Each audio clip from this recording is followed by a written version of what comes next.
우리 오늘 말씀은 요한계시록 4장 1절부터 11절까지의 말씀을 같이 읽겠습니다. 우리 함께 한 목소리로 좀 같이 읽는데요. 요한계시록 4장, 5장은 저는 요한계시록에서 가장 사랑하는 그런 그 장입니다. 우리 같이 한번 말씀을 읽습니다. 이 일 후에 내가 보니 하늘에 열린 문이 있는데 내가 들은 바 처음에 내게 말하던 나팔 소리 같은 그 음성이 이르되 이리로 올라오라. 이후에 마땅히 일어날 일들을 내가 네게 보이리라 하시더라. 내가 곧 성령에 감동되었더니 보라, 하늘의 보좌를 베풀었고 그 보좌 위에 앉으신 이가 있는데 앉으신 이의 모양이 벽옥과 홍보석 같고 또 무지개가 있어 보좌에 둘렸는데 그 모양이 녹보석 같더라.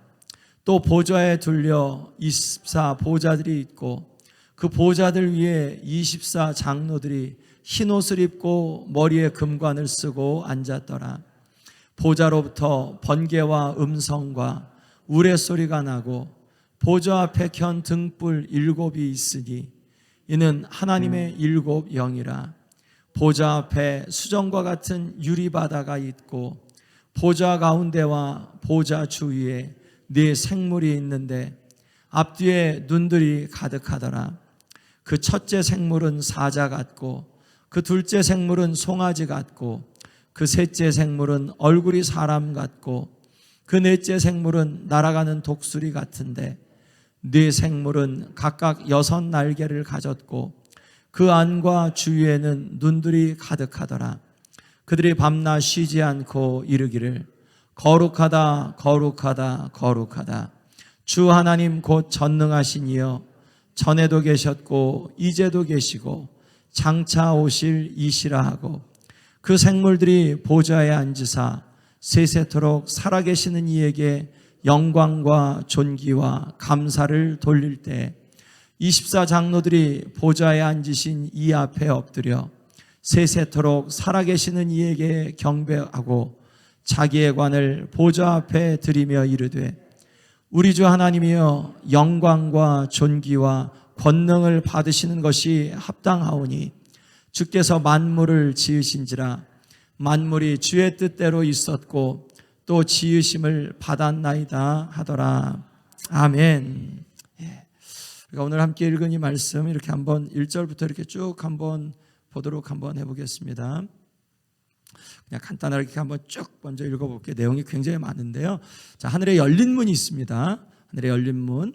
자, 열렸는데 그런데 여기서 나팔 소리 같은 음성이 납니다. 1장에서 예수님의 소리가 나팔 소리 같은 음성이 나서 뒤돌아보니 예수님이었죠. 이리로 올라오라 해서 문을 통과해서 보는 게 아니라 문으로 올라오라고. 하늘에 있는 문 열려서 그 문으로 올라갔습니다. 거기서 뭘 볼 거냐? 마땅히 일어날 일을 보여주실 거다. 그래서 성령이 감동되어 갔더니 하늘에서 보좌가 있었죠. 그리고 보좌 위에 앉으신 하나님이 계셨죠.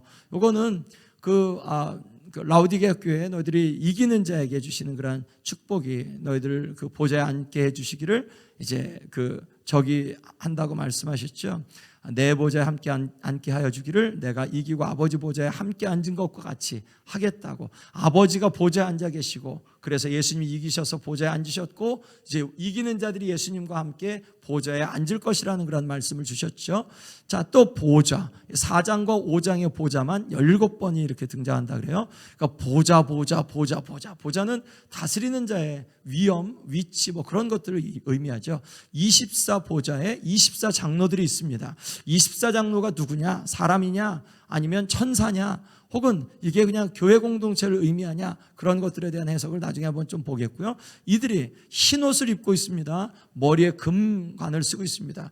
우리 이전에 그 7개 하면서 흰 옷 입은 자들이 있다라고, 그게 아마 버가모 교회나 두아디라 교회였던 것 같아요. 흰 옷 입은 자들이 있다. 그리고 이기는 자에게 생명의 면류관을 주겠다라고 말씀했죠. 24 장로들이 흰 옷을 입고 금관을 쓰고 보좌 위에 앉아 있어요. 그러니까 세 교회가 이긴 모습이 지금 이 24 장로들에게 보여졌죠. 이게 24 장로들이 누구냐라는 것을 해석하는 중요한 단서가 될 수가 있겠습니다.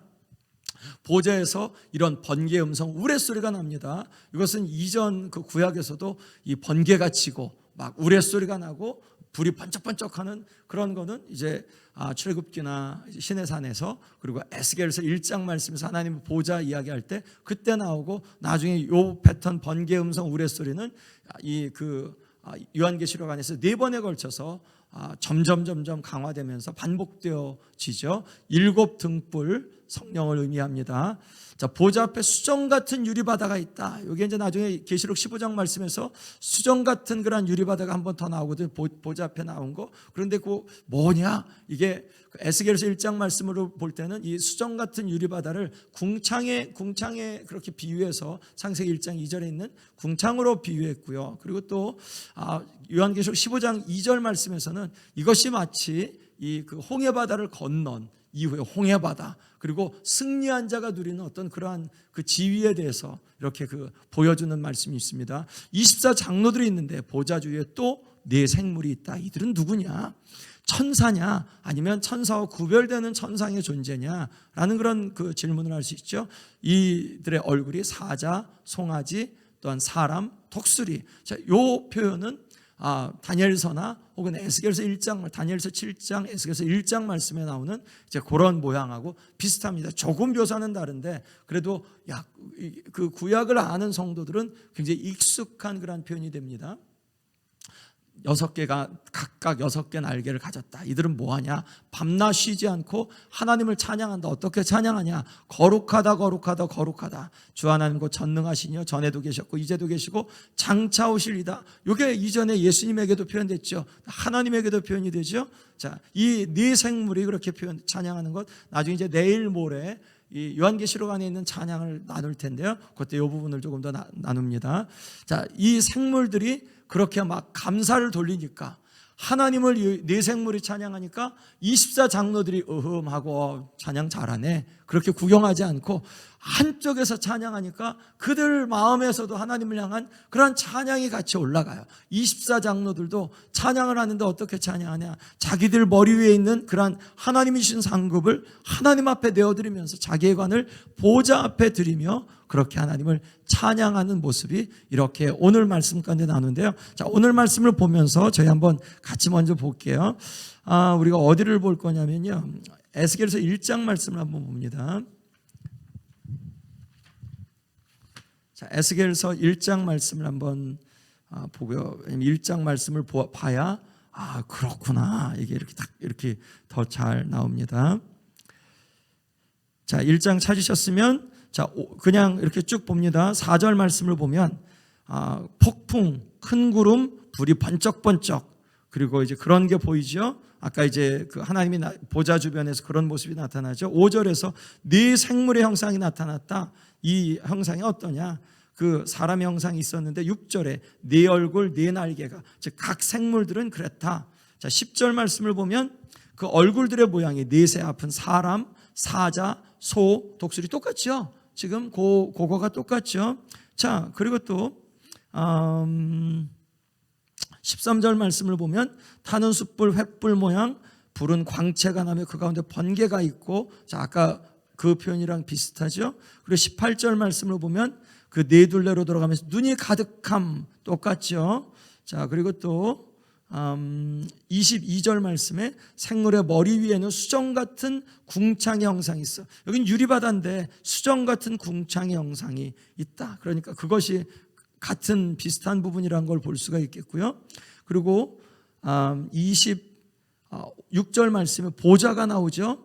그리고 보좌 위에 이렇게 남보석 같은 형상, 보좌의 형상, 사람의 모양 같은 이제 부분, 하나님에 대해서 충분하게 설명하지는 않죠. 28절 말씀에서 무지개가 있고 여호와 영광의 형상이 이렇게 나오죠. 자, 그러니까 이 말씀하고 에스겔서 1장 말씀을 알면 요한계시록 4장 말씀이 낯설지가 않아요. 그런데 에스겔서 1장 말씀을 읽지 않으면 요한계시록 4장 말씀, 이거 뭐야, 왜 몰랐던 거가 한 번도 보지 못한 게 나오지, 그렇게 생각할 수 있는데, 그런데 에스겔서 1장 말씀을 보면 되게 비슷한 게 많은데, 표현이 너무 비슷한데 라는 걸 볼 수 있죠. 다니엘서 7장 말씀을 또 보겠습니다. 다니엘서 7장 말씀도 그렇게 한번 좀 보면 9절 말씀부터 이렇게 보면 자, 그 왕자가 놓였어요. 보좌가 놓인 겁니다. 거기 항상 계시니 하나님이죠. 그의 옷 시기가 눈 같고 머리털은 깨끗한 양의 털 같고 보좌는 불꽃 바퀴는 타오르는 불. 이건 마치 1장에서 예수님을 묘사하는 것 같은 모습과 4장에서 하나님을 묘사하는 모습이 같이 가죠. 그리고 10절 말씀에서 함께 모셔선 자들이 있다. 천천히요 만만히요. 그게 이제 5장 말씀에서도 있고 나중에 7장 말씀에서도 그게 이렇게 반복이 됩니다. 13절 말씀에서 인자 같은 이가 나온다. 어떻게 오시냐? 하늘 구름을 타고 와서 우리 1장 10절 말씀에 있었죠. 그 요한계시록 하늘 같은 인자 같은 이가 하늘 구름을 타고 와서 옛적부터 항상 계신 이에게 나아가매. 자 14절 그에게 즉 이 인자 같은 이에게 권세 영광 나라를 주고 자 영원한 권세가 있다. 그러니까 이 예수 그리스도에게 이러한 권세를 주셨다. 그러니까 이 요한계시록 메시지 혹은 우리가 아는 예수 그리스도 메시아 승천하신 예수 그리스도에게 하나님께서 권세를 부여한 것이 이 다니엘서 7장 말씀에 있죠. 자, 그러니까 그거는 그런 개념들은 예수 그리스도의 개념 혹은 이제 이 보좌의 개념 이런 것들은 낯선 것들이 아니었다. 구약을 아는 성도들에게는 이것은 익숙한 개념이었다라는 것을 이렇게 좀 먼저 갖고 제가 한번 보겠습니다. 요한계시록 4장에서 우리가 이렇게 보는 것은 하늘은 어떤 곳이냐? 또 하나님은 어떤 하나님이냐? 물론 상징적이죠. 다 하늘이 어떤 곳인고 하나님께 누가 어떻게 예배를 드리느냐. 이 요한계시록은 4장부터 16장까지가 본론입니다. 그중에서 4장부터 5장까지가 서론에 해당하는 그런 부분인데 하나님, 자 4장부터 6장까지의 본론의 주제는 심판과 구원이에요. 누구에게 심판이 있을 것이며 누구에게 구원이 있을 것이냐. 그런데 심판과 구원을 이야기해요. 믿는 자에게 구원, 믿지 않는 자들에게 심판인데 누구 심판과 구원을 이야기하면서 4장과 5장에서 하나님이 하늘 보좌 위에서 주권적으로 통치하신다라고 하면 하나님을 믿는 자에게는 심판이 두렵겠냐는 거죠. 하나님을 믿는 자, 약속을 믿는 자에게는 구원을 주신 것이 우리에게 더 확실하지 않겠냐는 거죠. 그러니까 4장과 5장이 기능하는 그런 역할은 하나님이 이렇게 영원히 견고하게 그리고 변하지 않고 통치하신다. 그리고 5장 말씀에서 예수 그리스도를 통하여서 그렇게 하신다. 그러니 이 심판과 구원을 그 메시지를 앞에 두고 있는 믿는 자들이요, 기뻐하라. 우리의 하나님이 온 세상을 통치하신다라는 그런 메시지를 이 가운데 갖고 있는 거죠. 자, 구약의 영향들을 우리가 이렇게 보죠. 하나님께 누가 어떻게 예배를 드리는가? 믿지 않는 자들이 하나님을 예배할 수 있는가? 하나님을 모르는 자들이 하나님을 예배할 수 있는가? 하나님을 알려고 노력하는 자가 하나님을 진정으로 예배할 수 있는가? 그러지 않는다. 하나님을 예배하는 자는 하나님이 어떤 분인지, 그 하나님이 나에게 어떤 것을 하셨는지 알고 해야 그 예배가 진실한 예배지. 그냥 내 안에 하나님이 어떤 하나님인지 잘 모르는데 그냥 노래가 좋아서 부르면 이거 예배가 아니죠. 혹은 교회에 앉아있다고 해도 그 예배가 될 수가 없죠. 구도자가 그냥 도를 알고 싶어, 그런 사람들이 예배를 할 수 있을까요? 도를 알려고 노력하는 그냥 그 자세는 되지만 하나님을 예배하는 사람들은 하나님의 은혜를 경험한 사람, 하나님이 우리의 하나님인 줄 아는 사람, 우리를 구원하신 하나님이신 줄 아는 사람, 경험한 사람들이 하나님을 예배할 수 있는 줄로 믿습니다. 아멘. 그러니까 하나님을 예배하는 게 우리가 얼마나 큰 축복인지 우리가 기억해야겠죠. 자, 1절 말씀에서 2일 후에라는 표현이 이제 오늘 말씀에서 3장 1절, 7장 1절, 9장 15절, 이제 7장 1절, 7장 9절, 15장 5절, 18장 1절, 마치 무슨 어떤 그냥 중요한 사건들이 있을 때마다 이렇게 있는 것 같은 그러한 모습이 있어서 이게 시간적인 순서를 이거 있고 그 다음에 이거 있고 그 다음에 있고 그런 것 같은 거냐? 라고 할 때 그렇지는 않은 것 같다. 요한계시록 안에서 이것은 오히려 논리적인 흐름 속에서 이 7교회에 대한 구원과 심판의 이야기를 다 하신 다음에 하나님을 보여주신다는 것보다는 이제 논리적인 흐름으로 이 그 7교회에 대한 그러한 이야기들을 하지만, 그렇지만 하나님이 여전히 계신데 이제 이 하나님이 사실은 존 스타트 같은 경우는 1절, 2절 말씀이 7교회에 대한 메시지의 결론이라고 이야기하는데 저는 굉장히 동의합니다. 그러니까 4장 1절, 2절 말씀에서는 하늘의 보좌 위에 앉으신 하나님을, 보좌 위에 앉으신 하나님을 그렇게 묘사하는데, 그런데 왜 이게 7교회에 대한 메시지가 그 결론적인 메시지냐? 야, 하나님이 이렇게 보좌 위에 좌정하고 계시니까 교회여 일어나라, 교회여 회개하라, 하나님 앞에 힘있게 나가라, 하나님 앞에 문이 열려져 있으니 그 문으로 들어가고 성령으로 충만해서 하나님이 얼마나 크신 하나님이신지 알고 우리 그 주님 앞에 나아가자 라는 그러한 메시지로, 결론적인 메시지를, 7개에 대한 메시지를 할 수 있다고 그렇게 생각이 돼요. 정말 멋있는 결론이라고 생각이 돼요. 그런 부분에서 논리적인 배열일 것이 맞다. 나팔 소리 같은 음성, 이제 1장 10절 말씀에서 있을 때 이 나팔 소리 같은 음성이 들려지죠. 마땅히 될 일을 보여주겠다, 속히 될 일, 장차될 일, 열린 하늘 문에 대해서 구약적인 그러한 그 부분이 있어요. 에덴 동산 가만히 보면, 하늘 문이 열렸어요. 자, 하늘 문이 열렸다는 것은 우리가 들어오고 나갈 수 있다는 거잖아요. 에덴 동산 같은 경우는 하나님과의 친밀한 교제가 있고 하늘과 땅에 구분이 없었던 곳이고, 마치 이 에덴 동산 하나님이 계신 곳이니까 하늘과 같은 곳이죠. 그러니까 거기에는 이 하늘 문이 열려있는, 문이 열려있는 문이었었어요. 하나님께로 열려있는 문, 에덴 동산. 또 하늘문이 활짝 열렸던 창세기 28장에서 그 천사가 사다리 놓고 이렇게 오르락내리락 하는 것을 봤죠. 베델에서, 꿈에서 봤죠. 그 하늘문이 열려있는 그러한 모습들. 열린 하늘문이 있다는 건 뭐냐면 하나님과 교통할 수 있다는 것이고 하나님의 나라를 볼 수 있다는 그런 특권이죠. 하늘 성전과 지상 성전이 일치하는 이사야서 6장, 스랍들이 모셔성 가운데 생물들을 보죠. 네 생물들을 보고, 그리고 거기에서 화로다 나요. 내가 입술이 부정한 가운데 가면서, 이 부정한 백성 가운데 가면서 내가 하나님을 배웠음이로다 라고 그렇게 하죠. 하늘 성전, 그 지상 성전에 있었던 이사야가 이 하늘 성전, 하나님을 보면서 그 가운데서 그 하나님 앞에 감동되어지는 그러한 그 장면이 이사야서 6장 말씀이죠. 열린 하늘문이죠. 에스겔서 1장 1절 말씀에서도 그발 강가에서 하늘문이 열렸어요. 그리고 거기서 하나님의 환상을 보게 됩니다. 구약에는 그러니까 열린 하늘문에 대한 그런 개념들이 많았다. 에스겔서 40장에서 48장도 새 성전에 대한 것들을 보여주죠. 자, 신약에서는 없냐? 신약에서도 있다. 예수님이 침례를 받으실 때 하늘이 열렸죠. 마태복음 3장 말씀에서. 그리고 이 니고데모를 향해서 예수님이 요한복음 1장 51절 말씀에서, 야, 네가 하늘이 열리고 그 니고데모가 아니었죠. 나다나엘이었죠. 하늘이 열리고 하나님의 사자들이 예수님 위에 그 오르락내리락 하는 것을 보겠다. 즉 네가 베델에서 야곱이 하나님의 환상을 본 것처럼 너에게도 그럴 거다라고, 하나님의 넌 참 이스라엘이다, 참 이스라엘, 참 야곱과 같다. 야곱이 베델에서 이 환상을 봤죠. 그러니까 나다나엘아, 네가 바로 그런 참 이스라엘이다, 간사한 게 없다라고 말씀하죠. 예수님이 요한복음 2장 말씀에서 그 성전, 이 성전을 헐라. 그러면 내가 사흘 만에 내가 이걸 다시 일으키겠다. 그것은 자기의 육체를 가리켜 하신 말씀이라 그랬죠. 예수님이 친히 성전이셨고 예수님이 죽으셨는데 다시 살아나셨죠. 에덴이 회복됐죠. 하늘이 회복됐죠. 예수님이 죽으셨는데 성전이 무너졌는데 다시 회복됐죠. 그런 부분에서 그 신약 안에서 그렇게 나오고요.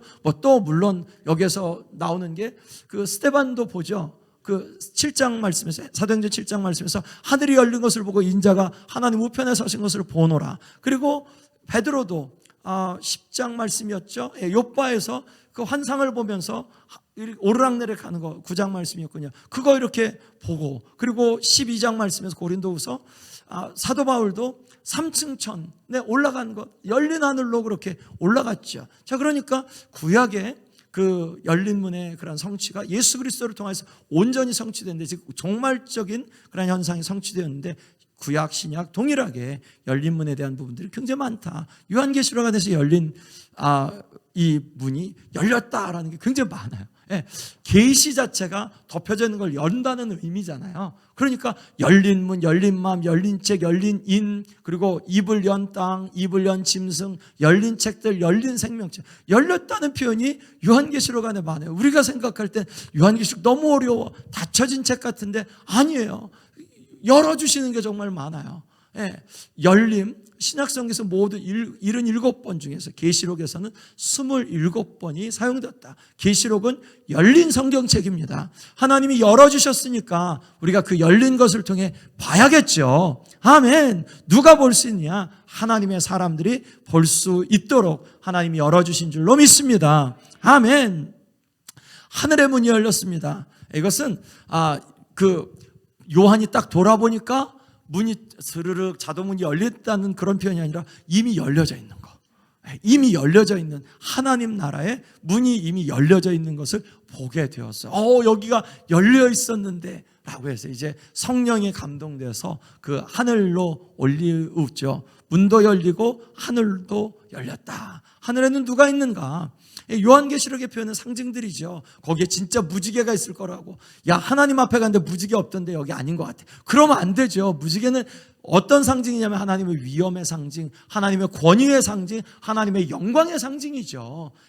번개 이런 것들은 야, 번개 소리, 번개 못 봤어, 천둥 소리 못 들었어. 거기 하나님 나라 아닌가 봐. 이거는 다 상징이죠. 하나님의 위엄, 하나님의 영광. 감히 우리가 표현할 수 없는 어떤 그러한 천상의 일들, 그러한 부분들에 대한 상징적인 표현이죠. 보좌와 보좌에 앉으신 하나님이 계시다. 그리고 내일 말씀에서 예수님이 계시다. 24보좌들, 24장로들, 하나님의 7영, 성령이죠. 보좌 주위에 4 생물들이 있죠.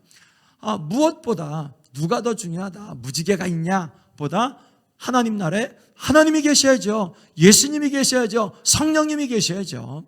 아멘. 삼위의 하나님이 계시느냐, 특별히 인간의 몸을 입고 오신 예수님이 계시느냐, 우리가 하나님의 나라에서 예수 그리스도를 발견하는 것, 거기가 하나님 나라다. 그러면 그게 하나님 나라의 이야기뿐만이냐, 지금 우리가 오늘 살아가는 오늘 우리가 하나님의 나라를 살아간다 할 때 우리의 마음속에서 예수님을 모시고 살아가면 여기가 천국인 줄로 믿습니다. 주 예수와 동행하면 그 어디나 하늘나라 믿으시죠? 너무 아름다운 찬양, 너무 그 진리에 기반한 찬양이에요. 하나님 나라, 내가 하나님 영광 위에 살아야지. 어떻게 사는 게 하나님 영광 위에 사는 거냐? 예수 그리스도를 모시고 예수 그리스도와 동행하고 예수 그리스도를 중요하게 생각하고 예수 그리스도를 중심에 두는 삶이 중요하죠. 무엇보다 누가 더 중요하다? 사장은 누구, 즉 하나님에게 집중한다. 누가 통치자이냐? 7개 이런 이단 사설 교회도 굉장히 어려운데 누가 통치하시냐? 하나님이 통치하신다. 아멘. 그러니까 하나님에게 집중하죠. 5장 말씀은 예수 그리스도에게 집중하고요. 자, 천국의 삶은 하나님에게 집중하며 그 하나님이 통치하심을 힘있게 인정하는 삶이다. 믿으시면 아멘. 아멘. 맞죠. 우리가 교회의 삶, 우리가 이 땅의 삶도 천국의 삶을 살아가려면 주님께 집중하는 거죠. 우리가 오늘도 나온 것은 주님 앞에 집중하려고 이나마라도 해야 우리가 육신을 그래도 묻고 주님 앞에 영으로 살아갈 그러한 마음이 있기 때문에 하나님이 하시면 반드시 이루어지죠. 하늘에서 풀면 이 땅에서 풀리죠. 하늘에서 묶으면 이 땅에서도 묶이죠. 하나님이 사탄을 묶으시면 그러면 이 땅에서 사탄은 묶이죠. 그런데 하나님이 우리를 풀어주시면 우리는 또한 자유케 되는 줄로 믿습니다. 자, 보좌의 하나님, 처음 본 것이 보좌였습니다. 천국의 중심은 보좌입니다. 하나님입니다. 당시 보좌는 그 당대 왜 교회들이 타협을 했냐? 황제, 사단의 위가 있는 곳, 사단의 회당이 있는 곳 해서 황제를, 또한 유대인의 핍박을 무서워해서 교회들이 타협했죠. 많은 이단들이 생겨났죠. 그런데 누가 진짜 왕이냐? 누가 진짜 보좌 위에 계신 분이냐? 하나님이시다라는 것을 아주 웅변적으로 드러내 주신 말씀입니다. 하나님을 벽옥, 홍보석 같고 녹보석 같고 무지개가 보좌에 들렸고, 이것은 벽옥 자체도 어려운데 한 번도 보지도 못한 것 같고, 홍보석 뭐지? 잘 모르죠 우리는. 그런데 이런 상징적인 표현이죠. 하나님이 얼마나 위엄이 있으시냐. 하나님 주변에 하나님의 그러한 형상이 보물과 같이, 그리고 우리가 말로 표현할 수 없는 그러한, 그나마 그래도 표현할 수 있는 게 이러한 보석과 같은 하나님의 그런 형상을 표현한 거죠. 출애굽기 28장 15절에서 20절 말씀에서 대제사장의 에봇의 판결 흉패에 물린 12보석들, 거기에서 이런 부분들이 나오기도 하죠. 하나님의 영광, 장엄함, 말로 표현 못함, 이런 부분들. 에스겔서 28장 말씀에서도 에덴 동산에 이런 보석이 있다고 말씀하고요. 출애굽기 24장이나 28장 말씀에서도 이 그 성전 안에 이러한 그 보석을 성전 혹은 대제사장 이제 그러한 부분을 표현하고 있고요. 이사야서 54장 말씀에서도 새 예루살렘을 표현할 때 이러한 보석을 표현하고 있습니다.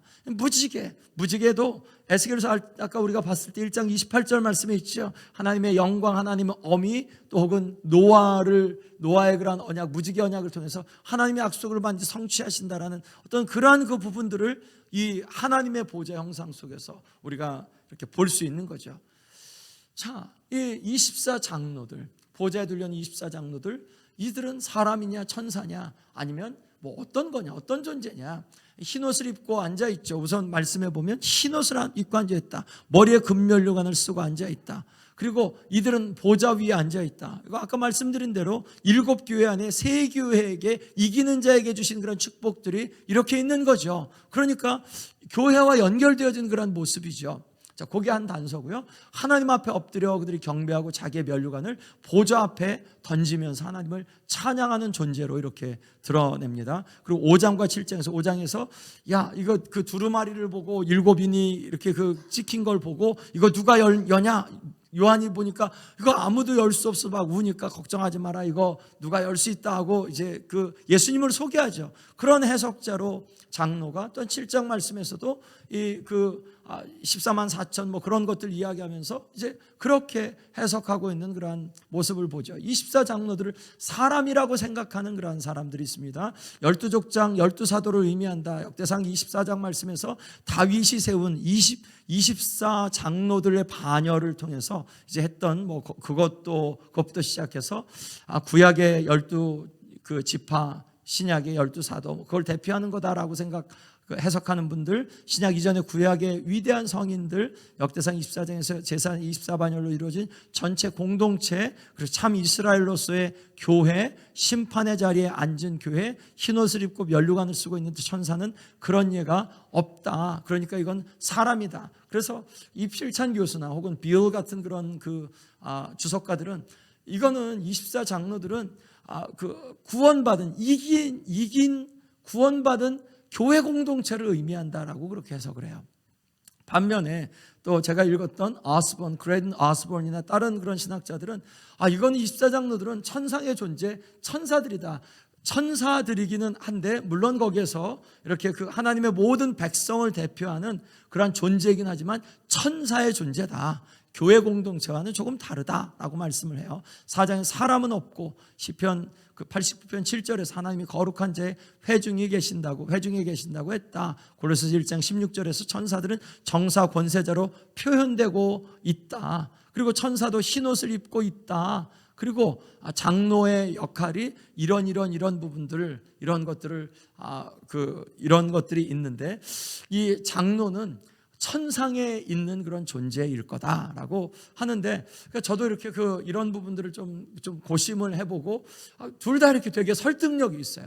교회 공동체라는 그런 그 부분들도 설득력이 있지만 조금 이렇게 전체적으로 4장, 5장, 7장 말씀을 볼 때 그래도 이거 그냥 교회 공동체라고 보기에는 조금 그래도 좀 미진한 부분이 있다는 것을 보게 되고요. 그렇다고 해서 천상의 존재라고 그냥 딱 단정짓기도 이 교회 공동체라는 그런 그 해석 자체가 주는 무게가 전체적인 해석에 적절성, 적합성이 있기 때문에 잘 모르겠어요. 근데 둘 다 굉장히 좀 좋은 그런 표현이다. 24장로들은 4절에서 장로의 역할이 나오죠. 예배와 찬양을 하고 해석하는 자들, 그들은 성도들과 다르죠. 성도의 기도를 갖고 성도에게 보상해 주어서 하나님께 감사한다. 요한을 가르쳐 주죠. 보좌 위에 앉고 그리고 모든 천사들도 보좌 앞에 서는데 이들은 보좌 위에 앉았다. 그러니 이들이 사람과 좀 다른 거 아니냐. 이제 그렇게 하는 게 굉장히 좀 이것도 자세하게 그렇게 좀 나오긴 하죠. 자, 성령님과 보좌. 하나님의 일곱 영은 성령을 의미하죠. 스가랴서 4장 2절 말씀에 있는 것들을 통해서 보좌에서 번개 음성 뇌성이 납니다. 종말적인 현상입니다. 보좌 앞에 수정과 같은 유리바다. 아까 에스겔 제1장 22절 말씀에 나오고 계시록 15장 2절 말씀에 출애굽기 홍해를 연상케 하는 그런 그 수정 같은 유리바다가 나오죠. 그리고 이게 창세기 2장 1장에서 궁창 2장에서의 그런 그 부분들 이야기하는 거라고 이야기합니다. 자, 하늘의 현상이 이 요한계시록 안에서 4번에 걸쳐서 나오죠. 4장 5절, 우리가 오늘 읽었던 말씀 8장 5절. 그런데 보세요. 4장 5절에서 번개음성 뇌성, 8장 5절에서는 지진이 포함이 되죠. 11장에서는 큰 우박이 포함이 되죠. 16장에서는 큰 지진, 큰 우박해서 점점 더 커지죠. 중요한 그러한 사건이 있을 때 이런 표현이 나오죠. 하늘에서 이러한 사건이 이런 거 하나님의 현현, 하나님의 나타나심, 하나님의 위엄 이러한 것들을 표현하는 그러한 표현이다. 그래서 뒤로 갈수록 더 강하게 표현하고 이 위치, 그 위치가 7번째에 놓여져 있다. 이로써 종말적 심판의 현상인 것, 그리고 또 종말적인 사건이 하늘의 보좌에서 이미 결정되기에 하나님이 주권적으로 말씀하시면 이렇게 우레를 동반하며 말씀하시는데 바꿀 자가 있겠느냐?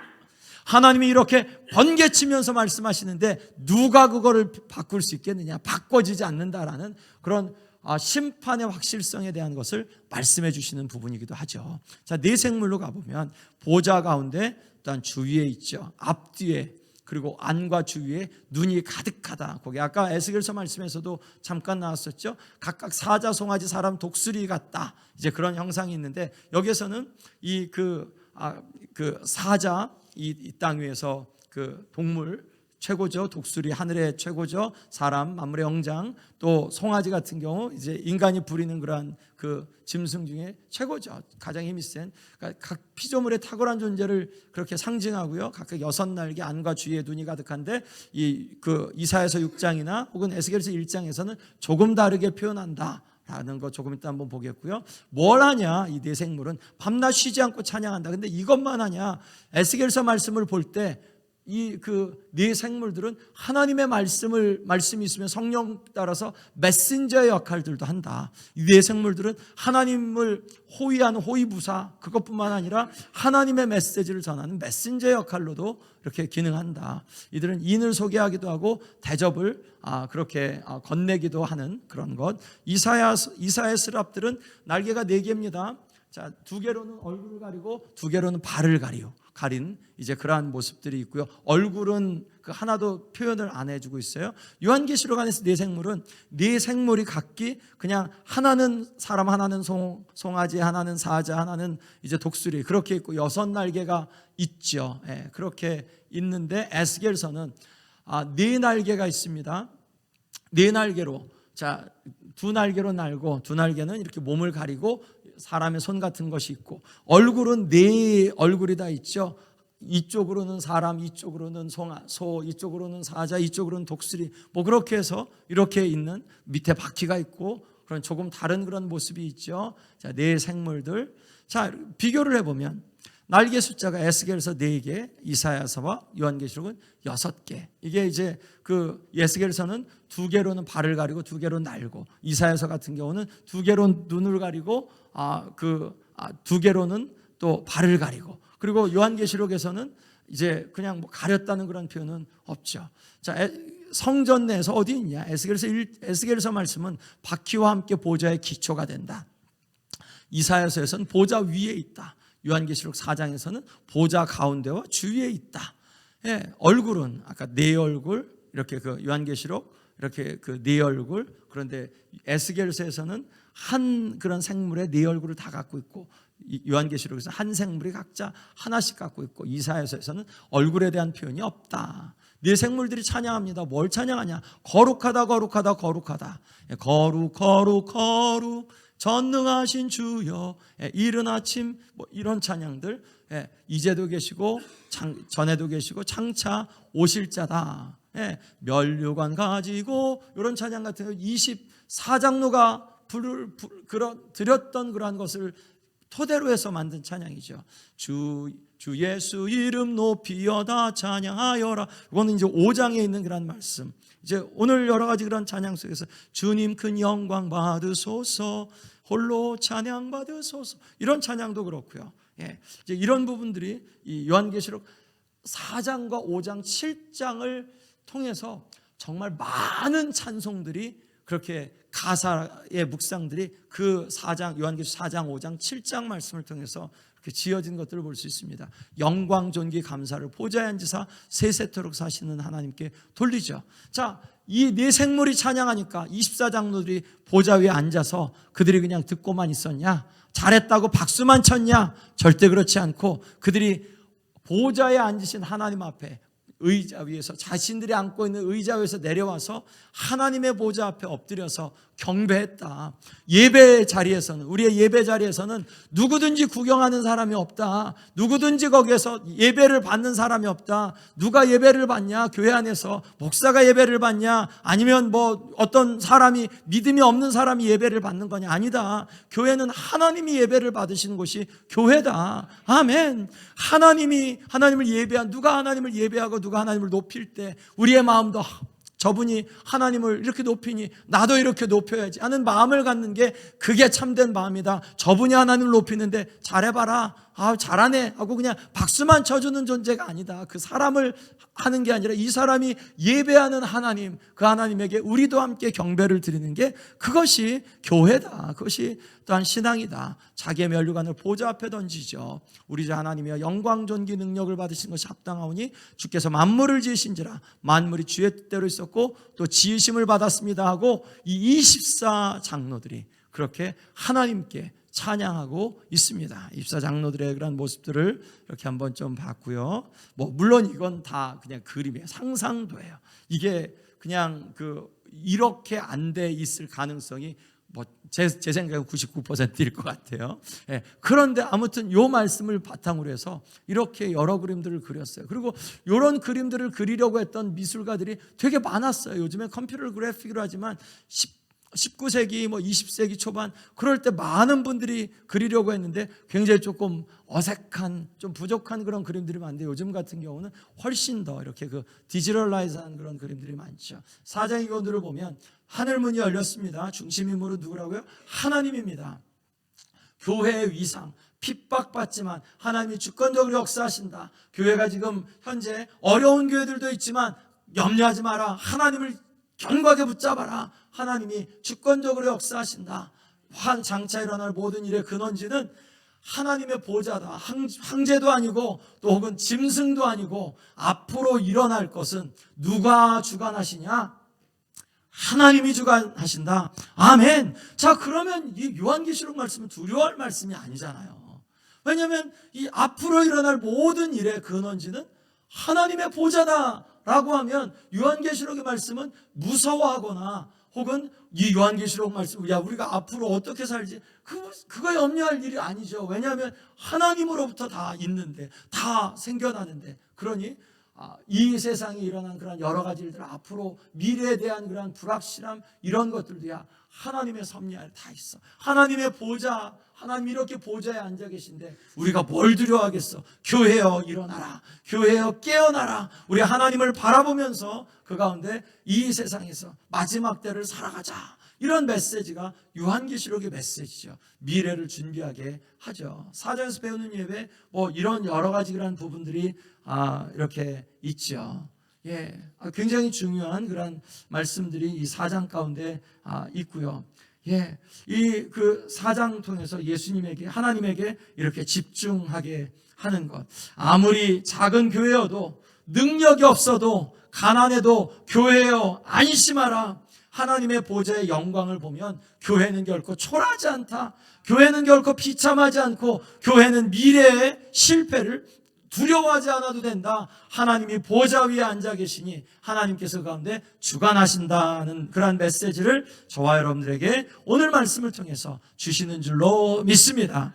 아멘. 자, 우리 시간 함께 같이 그러면 27장 찬송가 빛나고 높은 보좌와, 우리 요 찬송 같이 오늘 말씀과 이렇게 같이 이어질 말씀 같은데요. 같이 한번 불러보겠습니다.